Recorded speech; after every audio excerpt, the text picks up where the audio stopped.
We're about to uncover some airplane secrets most passengers will never know. Secrets that aren't in the safety manual, and definitely not something pilots talk about. Did you know one airline flew so fast it actually made passengers lose weight? In this video, we'll dive deep into the most kept secrets of the flying industry. The last secret was seriously confidential until today, but I am about to open the world of secrets to you. But before we dive in, make sure to hit that subscribe button. Let's clear up one of the most common questions nervous flyers ask. Why don't planes have parachutes for passengers? Seems like a no-brainer, right? Just toss one under every seat and we're good to go? Well, it's not that simple, and actually it's kind of ridiculous. First, parachutes are bulky and heavy. Equipping hundreds of them on a commercial plane would drastically reduce passenger capacity, but weight isn't even the biggest issue. Even if you had your own parachute, you couldn't open the airplane door to jump out. Why? Because the air pressure difference between the cabin and the sky at 36,000 feet makes it physically impossible to open the door mid-flight. Let's be honest, most passengers have never even used a parachute. Mid-air skydiving lessons? Not part of the in-flight entertainment. In reality, parachutes are only practical for trained professionals, like military jumpers or small aircraft crews. Okay, this might change how you pick your seat. Frequent flyer or not, this matters. Studies show passengers in the back of the plane have a 40% higher survival rate in crashes. Yep, 40%. It's like the universe rewards you for choosing peanuts and ignoring crying babies in row 23B. But don't rush to book the back row just yet. It also has the worst air quality on the plane. Why? The air's more stagnant back there. Ventilation doesn't reach as well. So yeah, bathroom germs, coughs from 17F and mystery particles, all chilling with you in the back. Quick hack. Use your air vent like a germ shield. Point it straight down for a stream of clean air. Simple, effective, peace of mind. You know that terrifyingly loud bang you sometimes hear on planes? The one that makes your stomach drop and your heart skip a beat? You're probably thinking, oh no, the engine just exploded. This is it. We're all gonna die. But hold up. More often than not, that sound isn't a sign of impending doom. It's actually just the baggage handlers, gently loading your luggage. So yeah, that bang, probably just your suitcase taking a little tumble. You know how sometimes your plane will be just about to land and then suddenly it's like, nope, change my mind and start circling around again? Yeah, that's always a little unnerving, but don't worry, it's not because the pilot forgot how to land or anything. Usually, it's just a simple matter of traffic. Air traffic control directs planes to specific runways and altitudes to avoid collisions, and sometimes that means taking a few laps around the airport while you wait your turn. Other times, it might be because of bad weather, or believe it or not, even wildlife on the runway. Ever wonder if you could just, casually stroll into the cockpit and say hi to the pilots while they're flying the plane? The answer is a big fat no. After 9/11s, cockpit doors became about as impenetrable as Fort Knox. We're talking reinforced steel, multiple locks, and enough security codes to make your head spin. And it's not just about keeping bad guys out. Pilots need to focus on, not crashing the plane. Okay, time for a little myth busting. Autopilot sounds super fancy, like it can fly the plane all by itself while the pilots take a nap. But in reality, autopilot is more like cruise control plus GPS for planes. It can keep the plane at a certain altitude and heading, but it can't land the plane, take off, or navigate through bad weather. That's still on the humans. Ever wonder why planes fly so high? I mean, I get it. The view is amazing, but there's actually a scientific reason. Planes cruise at around 36,000 feet because the air is thinner up there. Thinner air means less resistance, which means the plane can fly faster and use less fuel. It's like the difference between swimming in a pool and swimming in a lake full of seaweed. But here's the catch. You can't just keep flying higher and higher forever. Ever wished you could lose weight just by sitting on a plane? Well, technically you can. Okay, not really lose weight, but you weigh slightly less when you fly east. It's all thanks to the magic of jet streams and Earth's rotation. When you fly east, you're basically flying the Earth's spin, which means you're working against gravity a tiny bit less. And here's a bonus. Flying east also gets you to your destination faster. The jet stream, which is like a giant river of wind in the sky, flows from west to east. Ever wanted to be one of those cool people who's flown over the North Pole? Well, you might have already done it and not even realized it. Many flights from the US to Asia or the Middle East actually take a shortcut right over the top of the world. It's the shortest distance between 2 points, and it saves fuel, which is a win for the airlines.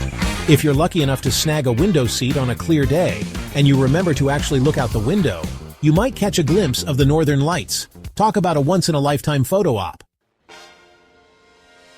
You know how they say the captain is in charge of the ship?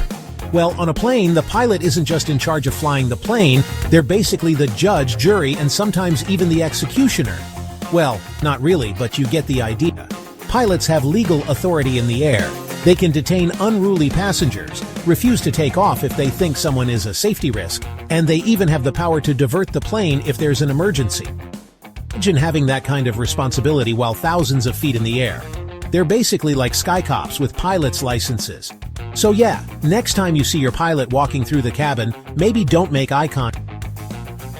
It's a role that requires immense skill, training, and a cool head under pressure. They're not just flying the plane, they're ensuring everyone's safety and making critical decisions in real time. So next time, remember, the pilot is not just a pilot, but a guardian of the skies. They're there to make sure you get to your destination safely, no matter what. So give them a nod of respect, even if you don't make eye contact. Most travelers think they're prepared for takeoff.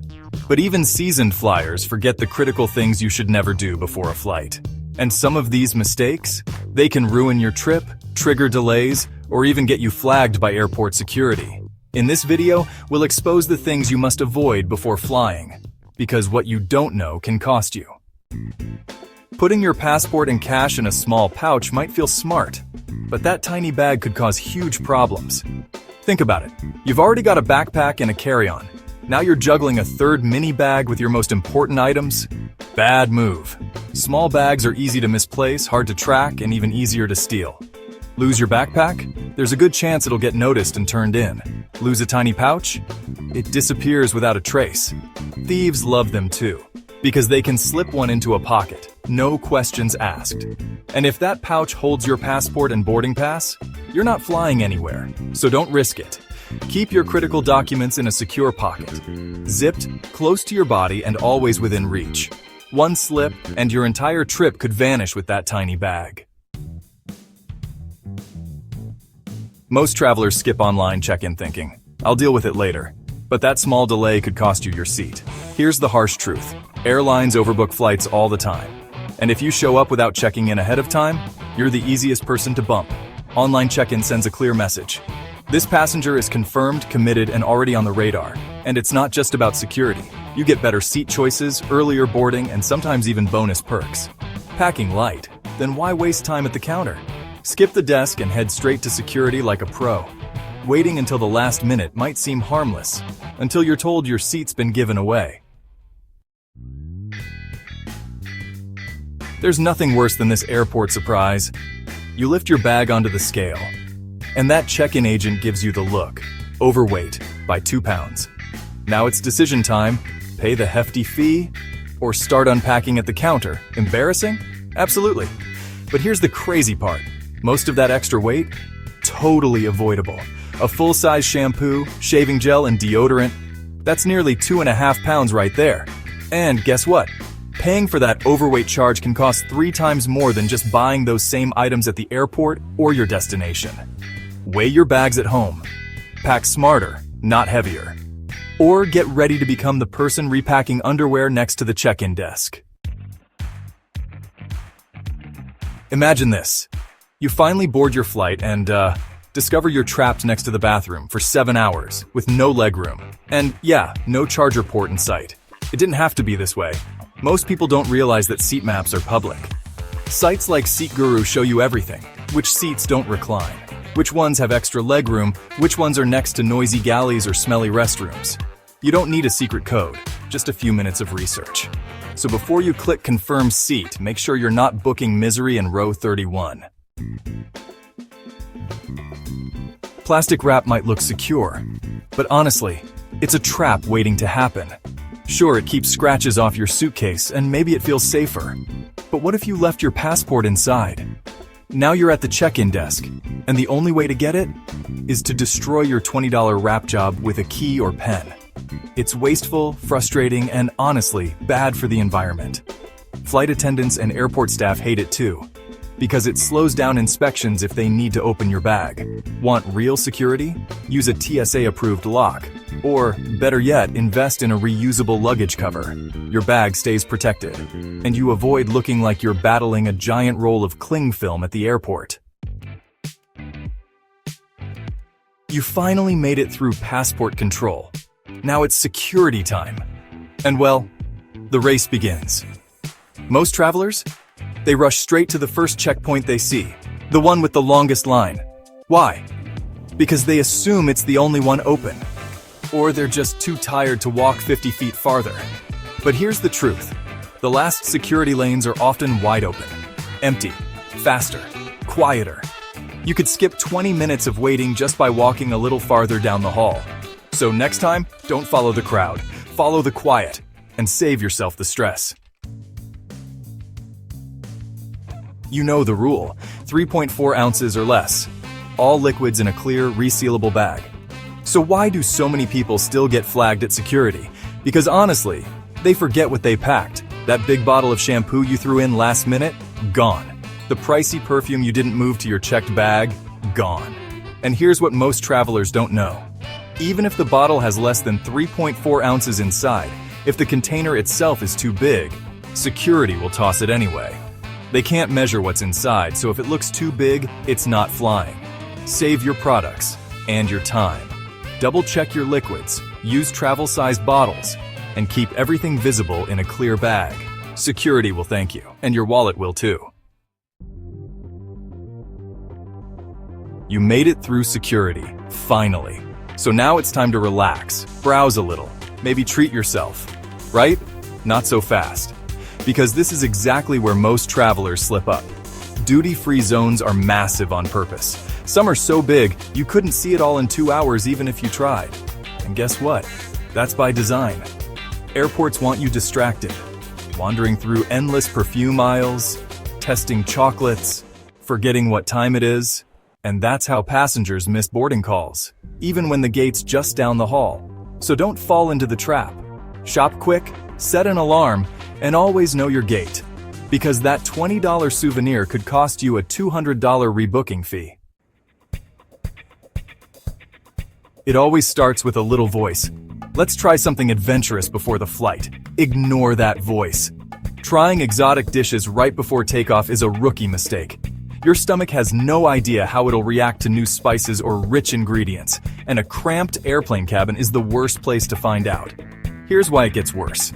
At cruising altitude, cabin pressure drops, and when that happens, gas in your stomach expands. Translation: indigestion, bloating, and the constant urge to unbutton your jeans. Even simple meals can backfire if they're too salty, greasy, or foreign to your gut. If you want to stay comfortable, eat something safe and familiar. Or stick to foods that fight bloat, like turmeric, potatoes, or pineapple. The plane's already uncomfortable. No need to turn it into a floating stomachache. Turbulence hits everyone differently. For some, it's just a mild shake. For others, it's a full-blown stomach disaster.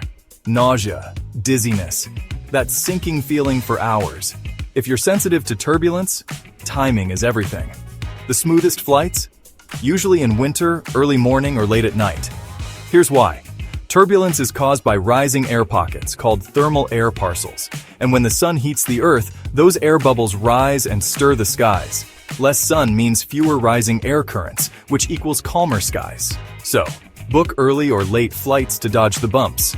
It won't eliminate turbulence completely, but it might save your stomach from doing flips at 30,000 feet.